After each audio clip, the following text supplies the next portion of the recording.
Good morning.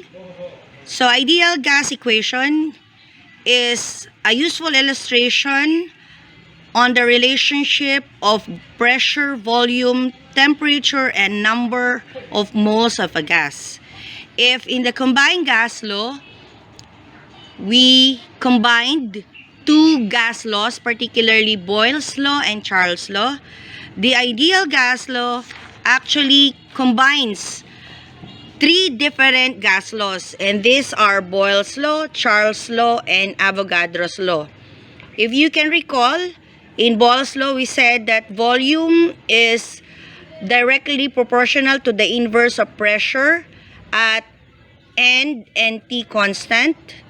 Charles' law, on the other hand, we have volume is directly proportional to temperature, where the constant are N and P. Avogadro's law gives the direct relationship of volume and the number of moles of a gas, where P and T are constant.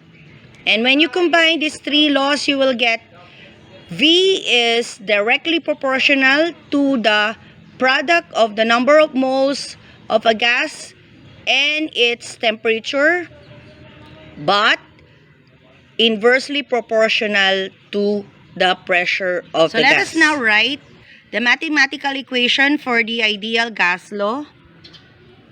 Volume is equal to R and T over P. Now, what is this R? That is the universal gas constant. We have a specific value for R. R is actually 0.0821 liter atmosphere over mole Kelvin. Okay? And from this mathematical equation, remember that N stands for number of moles, T stands for temperature, which should be in Kelvin, and pressure in atmosphere. So from our mathematical equation for ideal gas law, we can actually get other three more formulas. One for N, one for T, and one for P.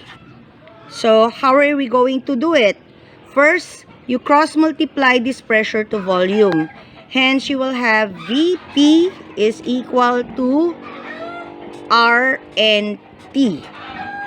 And to start with, let's eliminate V on this side by dividing both sides with V. So this will be cancelled out. And we are going to have the formula for P, pressure.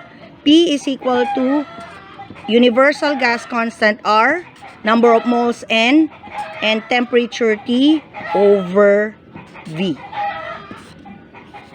That is our formula for P. And continuing, if we have Vp is equal to R and T as our working formula, this time eliminate one physical quantity on this side, which is T, as well as R, so that what will remain on this side of the equation will be N. And rewriting on the left side, we have Vp, so we divide this side also with the product of R and T, which we had in the denominator on the right side of the equation. So write RT here. So this should be cancelled out. So our formula for N is actually Vp over RT is equal to N. And lastly, our formula for temperature. Let's write again our working formula. Vp is equal to R and T. Divide both sides this time with R and N to get the formula for T. So this will be cancelled out. Our formula, therefore, for T, temperature is equal to Vp over Rn.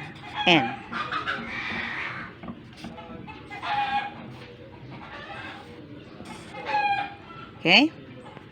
There is no need for us, of course, to get the formula for R, because R is already a constant value in the formula, and we have a value for it. So these are the 4 derived formulas that we got from the ideal gas law.